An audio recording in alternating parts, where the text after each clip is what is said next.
आज मैं जिनके सामने बैठा हूँ वो हैं डॉक्टर जाकिर नाइक। 1965 में आपकी पैदाइश हुई। जी हाँ, 18 अक्टूबर। 18 अक्टूबर मेरी भी है। बचपन का जो जाकिर नाइक था वो कैसा था? मैं शरारती था। डॉक्टर साहब, आप जो माहौल में आए इसका क्रेडिट आपकी वालिदा को जाता है या वालिद को जाता अगर क्रेडिट जाता है डॉक्टर इसरा है। यजीद के मसले पे मैं लाना चाह रहा हूँ आपको। ये जो कंट्रोवर्सी थी उसका जवाब तो पूरा मैंने मुकम्मल दे चुका। जरूरी का नादिर अली से सुने।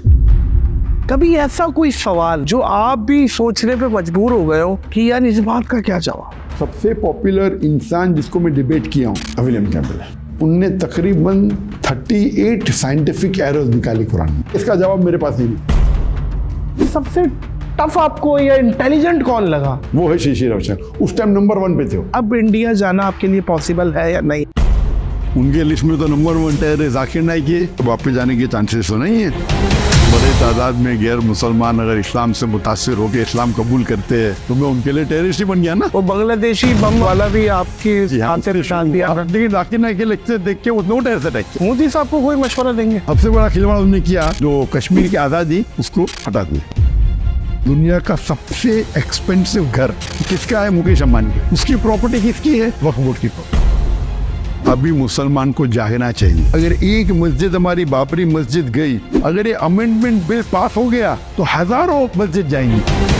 अगर आप नहीं जागेंगे आज, अल्लाह आपको दोषी ठहराएंगे। जब शाहरुख खान आपसे मिलते हैं तो किस चीज पे बात करते हैं? क्या इम्पोर्टेंट है रखना? पाकिस्तान का बात।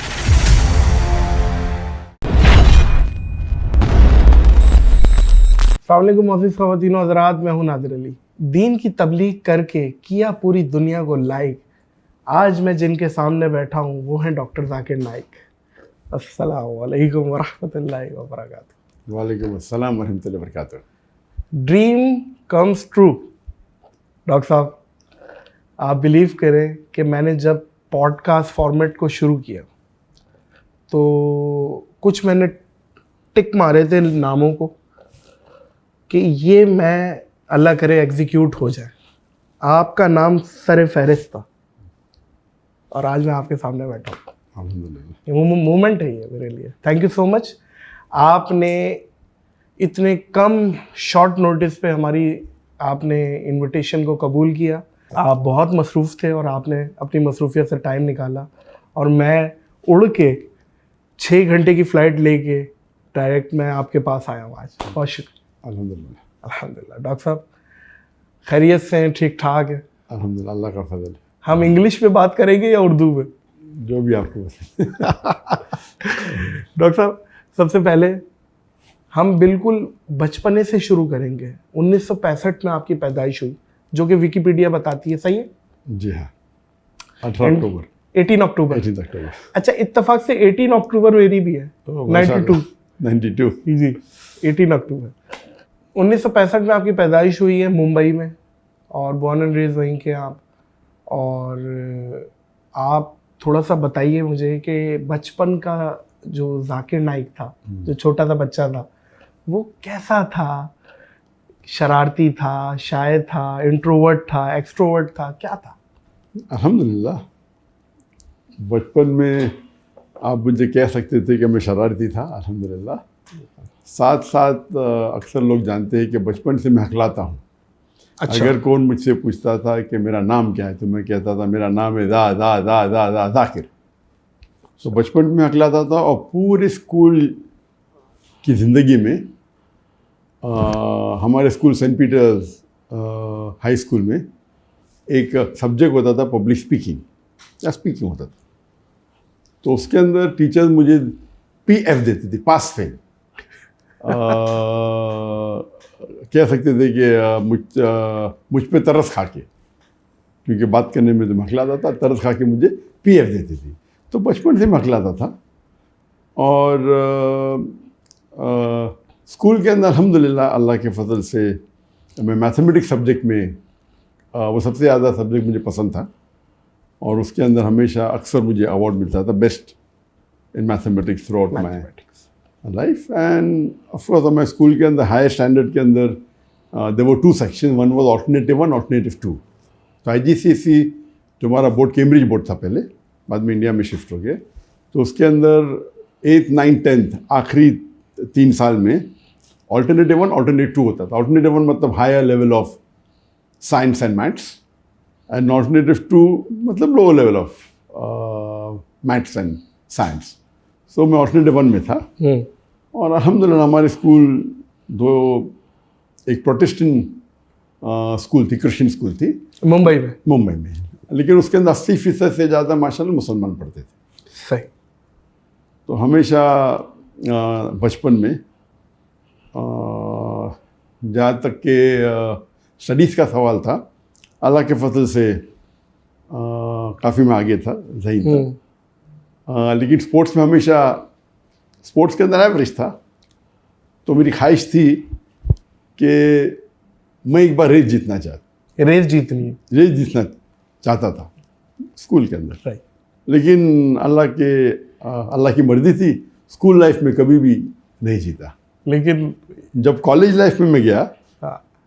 तो एक मुसलमान दोस्त ने मैंने ऐसा पूछा कि ये 10 किलोमीटर रेस का हाईएस्ट रिकॉर्ड क्या है, तो हंसने लगा मुझ पे।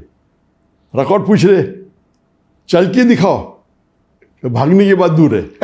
और कौन मुझे जब चैलेंज करता है तो मैं हमेशा चैलेंज एक्सेप्ट करता हूँ, but naturally see in the situation, not any illogical challenge. तो मेरे पास 1 हफ्ता था वो रेस में दौड़ने के लिए, और कॉलेज, ये मेडिकल कॉलेज की बात है। और अल्हम्दुलिल्लाह की वजह से 10 किलोमीटर में मुझे गोल्ड मेडल मिला। जी हाँ, 10 किलोमीटर में gold medal. And then I went on the state level. So I was more of a long distance runner in my college days, दूर की दौड़, जिसके अंदर stamina is required, not short distance. My son Fariq is more short distance runner, is a sportsman. तो जहाँ तक कि athletics में था, वो मेरी ख्वाहिश थी स्कूल में, लेकिन अल्लाह ने उसे पूरी किया in the college life. And sports के अंदर of course I used to like football. The sports I never used to like was cricket. I felt cricket was a waste of time. Cricket में तो हमारी India Pakistan में सबसे ज़्यादा जो sports है वो क्रिकेट है। टीवी टूटते हैं। हमारी मैडम एक बात बोलती थी कि क्रिकेट में 2 लोग खेल रहे हैं, बाकी 9 लोग खड़े हुए देख रहे हैं। ये अजीब गेम है, लेकिन बड़ा मशहूर है इंडिया पाकिस्तान में। इंडिया पाकिस्तान में बहुत मशहूर है, लेकिन मेरे लिहाज से it is a waste of time. उसमें जहाँ तक कि एक्सरसाइज काफ़ी कम है compare to the other sports. Football is good, football है, वॉलीबॉल हो, बास्केटबॉल हो, तो उसके अंदर अल्हम्दुलिल्लाह एक्टिविटी। मैं अभी अपनी टीम से बोल रहा था, मैंने कहा माशाल्लाह देखें यार डॉक्टर साहब, दुनिया में भी जन्नत में रह रहे हैं, इंशाल्लाह आखिरत में भी जन्नत। दुनिया में भी इतनी खूबसूरत जगह है कि ग्रीनरी और पुत्रा जाया, इतनी प्यारी जगह है आपने जो चूज़ की है। इंडिया से हिजरत करनी पड़ी। इंडिया याद आता है आपको? India of course. ओवरऑल तो जो अल्लाह ताला ने जो प्लान किया, मकरुम अल्लाह सबसे बेहतरीन प्लानर है। तो इंडिया को छोड़ने का अफसोस तो हुआ पहले, फिर हम यहाँ आए, काफ़ी फ़ायदे हुए, काफ़ी ओवरऑल। लेकिन जो मिस करते हम इंडिया में, वो जो दावत हम बड़े खुले मैदान में आम करते थे, 10-10 लाख लोगों का रश। जी हाँ, मुसलमान गैर मुस्लिम के साथ। हाँ। और गैर मुस्लिम तकरीबन 25%, 20 से 25% रहते थे। तो अगर मजमा होता था लाख का, तो उसमें से 25%, 25% होते थे, हाँ 25,000 होते थे गैर मुस्लिम। तो मजमा 5 लाख का होता था, बहुत बड़ी बात होते थे। मजमा 1 मिलियन का भी 10 लाख का, तो उसमें से 2.5 लाख पता चला, 2.5 लाख गैर मुस्लिम होते थे। तो वो जो मंजर है, इंडिया के अलावा सिर्फ 2 या 3 मुल्क में और हो सकता है। अच्छा, हो सकता इंडिया की टक्कर का इतना बड़ा मजमा कहाँ? एक वो तो पाकिस्तान में, बिल्कुल ठीक है। एक हो सकता है बांग्लादेश में, ठीक है, और एक इंडोनेशिया में। बिल्कुल, तीनों सही नाम लिए। और अभी तक के मैं पाकिस्तान जब गया था, उस टाइम तो मैं तकरीर नहीं करता मुकर्रर थाने में। पहले बार पब्लिक स्पीच जो छोटे लेवल के ऊपर मेरा ऑर्गेनाइज में 1992 में दी थी, पब्लिक में 1994 में दी थी, 1993-94 में। और फिर बांग्लादेश जाने का मेरा प्रोग्राम बना था 2 बार। एक बार जब डॉक्टर इस्लाम शहीदात के साथ, वो मुझे ईयर याद नहीं, लेकिन आप अभी तक बांग्लादेश नहीं गए? अभी तक गया नहीं। अच्छा। तो 88 था या 92 था, ऐसा कुछ। दीदा साहब जाने वाले थे तो मैंने भी वीज़ा लगा दिया, वीज़ा लग गया, वो ट्रिप कैंसिल हो गया तो मैं गया नहीं। फिर 2013 की बात है कि मैंने वीज़ा लगाया था रियाद से, फिर वहाँ से इंटेलिजेंस की खबर आई कि मजमा बहुत बड़ा होने वाला है, अभी हालात सही नहीं है, तो आप पोस्टपोन करें तो बेहतर है। तो 2013 में भी वीज़ा लग गया और कैंसिल हो गया। पाकिस्तान का ऐसा सवाल आपने पूछा, पाकिस्तान आए, वो कह चुके कब आएंगे? एक बार आ चुका। अब कब आएंगे? नेक्स्ट प्लान मेरी हुई थी जब मैं हिजरत किया 2016 में हिजरत किया। यस, मेरा मौका तो हो सकता है कि अभी वो कुछ महीने बाद वापस जाऊँ, 1 साल बाद, 2 साल बाद। तो जब 3-4 साल बाद पता लग गया कि अभी जाने के तो चांसेस नहीं है इंडिया, तो मैं डिसाइड किया अभी पाकिस्तान जा सकता हूँ मैं। तो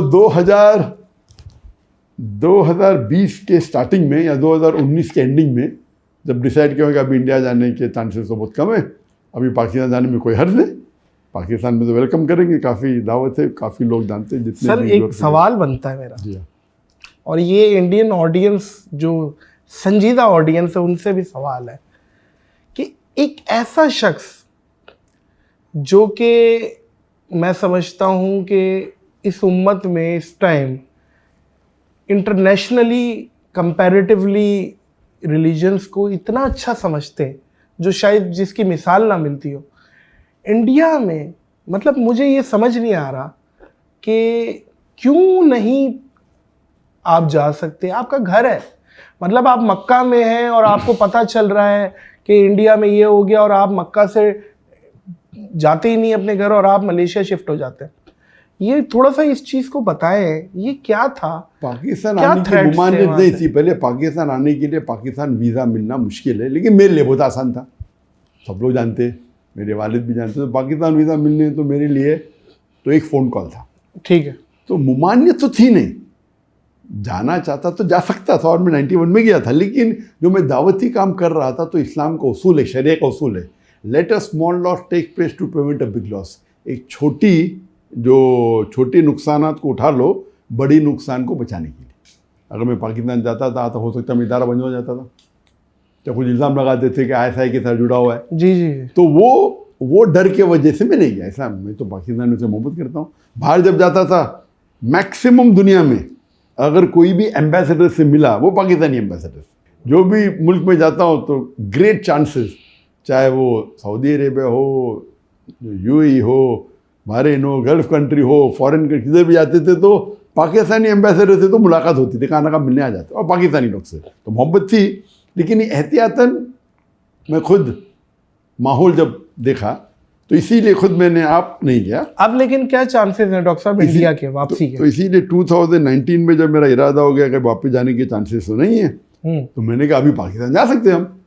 तो मेरी प्लानिंग थी 2020 में एंडिंग में आने की पाकिस्तान, और मैं लोग से कांटेक्ट किया तो पूरा हो गया था प्लान। तो ये 2020 के स्टार्टिंग में प्लान हुआ और बड़े बड़े जो गवर्नमेंट के लोग सब अग्री किए। लेकिन आ गया कोविड आ गया। तो कोविड आने की वजह से ये पोस्टपोन हो गया। और नॉर्मली प्लानिंग रहती है, काफ़ी मेरे जो कंट्री से इन्विटेशन रहते तो प्लानिंग रहती है। तो वो उसके वजह से 2020 में फिर कैंसिल हो गया। कोविड था, 2020 मार्च के अंदर पूरा लॉकडाउन हो गया। फिर 21 में तो कोई लेक्चर टूर हो नहीं, फिर वापस लेक्चर टूर शुरू हुआ 2022 में। 21 में मलेशिया में शुरू किया लेक्चर देना में, लेकिन इंटरनेशनली 2020 से शुरू और अभी वापस खुल गया। तो अब आपका है इरादा? जी अभी तो इरादा है, इन्विटेशन वापस से आने लगी। और 2020 में आप आने वाले थे। सर मुझे ऐसा लग रहा है कि अब आप आ जाएंगे, मेरा दिल कह रहा है।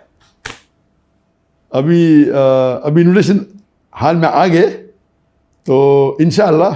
लेकिन अभी फिर से वो हालात जो होते पाकिस्तान में, ये प्रोटेस्ट हो रहा है, वो प्रोटेस्ट हो रहा है, तो वो डेट का ज़रा इंशाअल्लाह अल्लाह चाहो तो मैं चाहता हूँ कि इस साल आए इंशाअल्लाह होपफुली। दुआ करिएगा मौजूद खवातीन हज़रात, आप लोग भी, कि डॉक्टर साहब पाकिस्तान आए।